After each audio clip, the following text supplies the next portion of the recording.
You're listening to They're gonna call it a hard foul. They're gonna call it a hard foul. offering in-depth analysis on all things Boston Celtics with your hosts, Jim and Mike Quigley. Going around the league, we'll kind of make this a lightning round. Let's start with Draymond Green. Draymond Green's suspended indefinitely for being Draymond Green, doing Draymond Green dirty things. Yeah. He has to go to counseling. He says he blacks out. I'm glad the league has suspended him indefinitely. I think he's a dirty player. He doesn't even try to hide it. He does it right out in the open. The idea now that he's some sort of a victim of, anger management issues or whatever. I mean, cut it out. Bill Lambert was a dirty asshole. That's what he was. But he was. And That's he told you he was. He didn't say I have mental health issues. And this is he said I'm a dirty piece of shit. Draymond Green's the same thing. But there's a big difference between the two. Yeah. Like Bill Lambert wasn't hiding behind I got issues. You know what I mean? He blacks out, but yet he can go on his podcast right after the game and explain to you in detail why things happen. It's all bullshit. And he's going to come back. Things will be fine for a month, and then he's going to do something again because that's who he is. And he's going to take a cheap shot probably in a European player because that's what he seems to like to do. And it's coming. But I go back even the NBA Finals, like when that free throw when he went out to Tatum's shoulder, that I don't know if you remember that he put his arm up. It was intent to hurt. It was intent to injure. It was not a basketball play, and he wasn't blacking out. That was calculated. It was a calculated. He wasn't blacking out when he was kicking Steven Adams in the nuts. No, 3 games in a row. Ran up to Gobert and choked him from behind. He's not blacking out. This is kind of who he is. I guess embrace it. I don't know. I don't give Lambert any credit for embracing it. I thought he was a dirty player who could have got people hurt, but it kind of is what it is. That's my 2 cents on Draymond. Yeah, my 2 cents on how long exactly is he suspended for? He should be suspended for at least as long as John Morant, in my opinion. Yeah, this guy is out of control, and the league's lucky that somebody hasn't tried to beat the shit out of him. And we don't have another Palace on our hands. The guy's out of control, Jim. He tries to hurt people. He really hasn't hurt somebody yet. But the thing is, when he's like, "Oh, I black out," you don't black out. You're calculated in it because you go after people who you can bully. You don't go after anybody who's going to fight you back. For example, when Marcus Morris, when he was on the Clippers, tried to fight you, what'd you do? You backed out like a bitch because that's somebody you could fight back. Yeah, go after Bobby Portis. Go after Bobby Portis. You'll see how. Let's see how. That's what I mean. He doesn't pulling Jaylen Brown's pants down. You can bully Jaylen Brown because you're way bigger than him. You kick his ass. It's somebody at some point it's going to get ugly, and the league needs to avoid that from happening. Brown, I don't know. Credits stood right up to him right afterwards. He did stand up to him, but I'm just saying in general, he's a bully, and it could get bad. I don't know how you let this guy back. And if he comes back, it's you do one thing, you're done, man. It's done. He's not. He can't be in the league. And talk about a guy who had such a legacy. What his career has looked like if he didn't have this dirty shit. How he would be remembered compared to how we're gonna remember him too. I can't stand the guy. When he first came into the league, I really liked him too.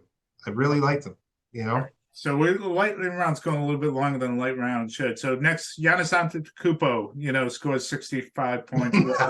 What a fucking baby! So, there was a tantrum because he didn't give me my ball. Give me my ball. Some rookie on the Pacers scored for the first time, and I guess historically you take that ball. That smells like bullshit too. The whole situation. But did you see him running down the thing? Yeah. How do you not get suspended for that? Every buck that went in there should have got suspended. What the hell is that about? Yeah. Every buck that went in there, including him. And I felt like it was a really bad week for people athletes that built up a lot of goodwill. The The Sunday before that, it was Mahomes and Andy Reid bitching about losing their minds over a guy being like 2 feet offside. Somehow that's the official's fault, like the And whole. it's like the worst NFL player in the NFL. Yeah, too, the this biggest guy. idiot in the NFL. Like you're defending him, and then and I thought that was just a complete clown show from two guys that like have you Highly respectable. appreciate the way they go about their job. And then Giannis, the same thing. Like he's built up so much goodwill around the league, and I lost a lot of respect for that. I like the way he was like talking down to Halliburton, like it was Halliburton's job to get you the basketball. What's the matter with you? I don't know what. Maybe Giannis just had a bad moment because I'm a big Giannis fan. But man, that looked bad, dude. He looked like a fucking baby. And his brother's the biggest dipshit in the entire league. Like I cannot. I'm so sick of Thanos. Think about like that guy's life. Like he just makes $1 million every year, just like sitting there. Well, the funniest moment, I forget who. I think it was that game against Indiana. Like Giannis got fouled hard. And hold me back. Hold me back. Guys grabbed him. I wish they didn't grab him because I still think he would have went like this. He's being held back. Hold me back. It was like, oh God. All right. Not Indiana. Detroit losing. I don't even know how much it was. It 24, 25, and no game is close there. They don't even feel like a real NBA team. How do you not fire that coach? Yeah, God. How do you not fire that coach? That team, I used to think that team was fun to watch. Yeah, I did too. I used to think they played hard and they just weren't very good. I really like Kate Cunningham. Yeah. Yeah, and I felt like similar to how I felt about Orlando, like they were building towards something. And I feel like every offseason I'd be like, oh, maybe this is the year Detroit's going to be good. They don't even play Jordan Ivey. Which is crazy, right? Which is crazy. Like, I don't know, like, what the hell's going on there? And Cade Cunningham is not good this year either, but he's coming off an injury, so.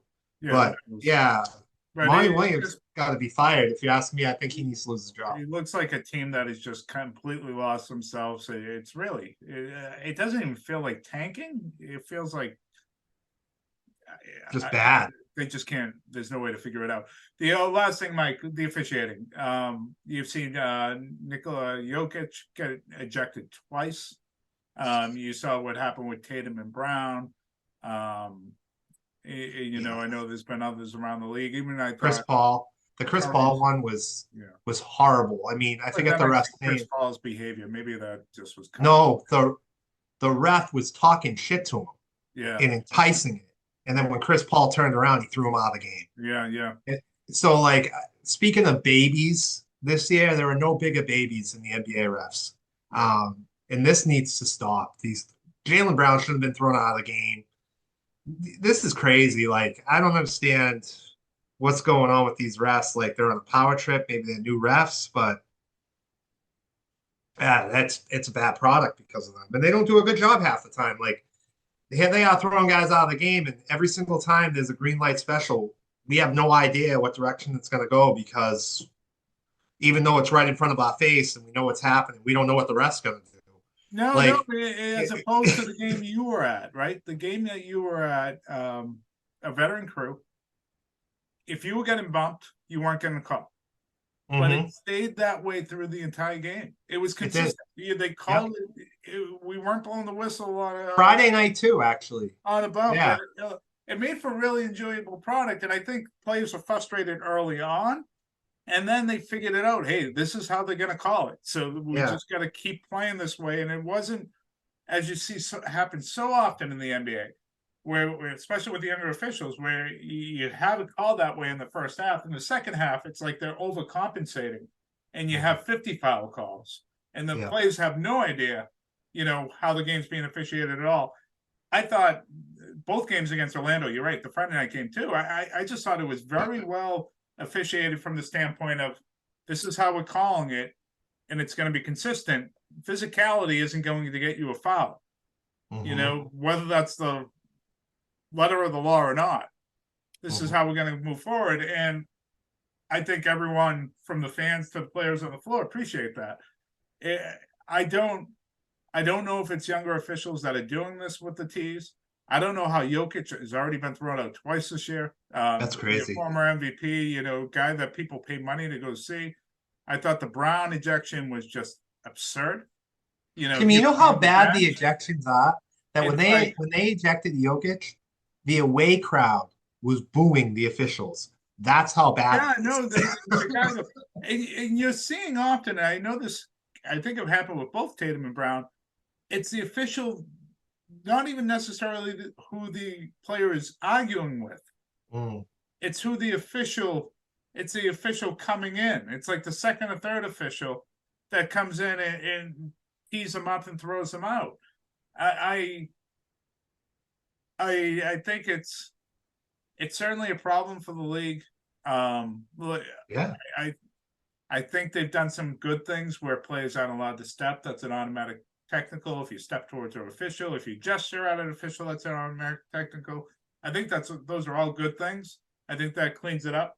But when these superstars get one, the second one, it better be earned, or else everyone's looking bad. Yeah, everyone is looking bad. I think the league has to look at that. They have to look at how the officiating is right now, and Adam Silver, I think, has to step in and do something about that right away. Last thing about the league, Jim, that I think they have to take a look at. We hinted at this before. Just this Josh Giddey situation. You have the guy in Charlotte. They wouldn't even let him play in Toronto because of things he did. I think there's just a lot happening. The stuff with Draymond Green. There has to be some sort of discussion going on with the players' union, something about behavior and accountability. Feels like there isn't a lot of accountability in the league right now for when people fuck up. Yeah, it's the Giddey one's particularly tough because you have the girl in this case that's refusing. She's not going to talk. Her family's not talking. So I don't know how you legislate that one. I think the Bridges one was different because there was photographic evidence. There was a victim that was willing to talk. I thought there was a resolution in court, or maybe that's still pending. I don't know. Wasn't there a situation with like Josh Primo last year too? It's just like seems like a lot, that I don't know what the answer is, and I'm just bringing it up in general. It's just not a good look for the league that this keeps happening. I think Major League Baseball is a pretty good model of how they've handled particularly violence against women and children. Yeah. Where also, what'd they do? Give me a minute. They changed their rules where the suspensions were longer and the opportunity to get back into the game. I think there were classes and things like that. It all had to do with the Chapman situation. I remember that. Yeah. Let's see. But I'm not going to look it up now. But they made. I believe you. Yeah. There's a model out there. Some of this is hard though too because I like the Milan Lucic situation here in town with the Bruins. I was talking. The Globe had a pretty good article. Not that I was talking. I read a Globe article about if you release him right now, even though you can't really punish him because this thing hasn't been adjudicated. If you were to release him as a team, you might be actually putting his wife and kids in more risk because he's going to be angry and he's going to be looking for someone to blame. So if you can keep him employed and you can have some safety measures in place, working with different organizations, there might make more sense. It might, when we talk about the safety of the people at home, which really needs to be the priority, not how we feel as a fan or fans or community here. So they're really difficult situations. I think, MLB has a good model. We talked about this on the pod before. Maybe you go out and sign a guy, you draft a guy with a background like this, and they go out and do something again. Maybe there needs to be a penalty for the team. Yeah. I think that's a good idea. And that, maybe you got to work that out with the players union. I don't think you do. And, you put some onus on these owners. To own this a little bit, Patriots are a great example with Aaron Hernandez, right? There's no greater example than that. There was a history there. They rolled the dice. They sure did. Maybe you need a penalty for that. And if you are an organization next year, Bridges is going to be a free agent, and you see the talent and you give him 2 years, $20 million. Well, if he does this again, maybe you should lose a draft pick. Or there's at least some sort of pain for the organizations that bring them in. First time offenders while they're on the team, but you can't blame the team. There's no way they would know. But if there's a history, maybe that's where you're going to bring some hurt. Because right now there's no risks outside of bad press for teams. Yeah, there really isn't. There really isn't. Well, all right, Jim. I feel like this was a good pod. We got 3 tough games coming up on the road here, so we'll check in probably after Christmas, I'm thinking. Yeah. Yeah. So everybody have a Merry Christmas and a Happy New Year, and we will connect with you after the Lakers game. Yep. Happy Hanukkah. Happy Hanukkah. Happy everything else.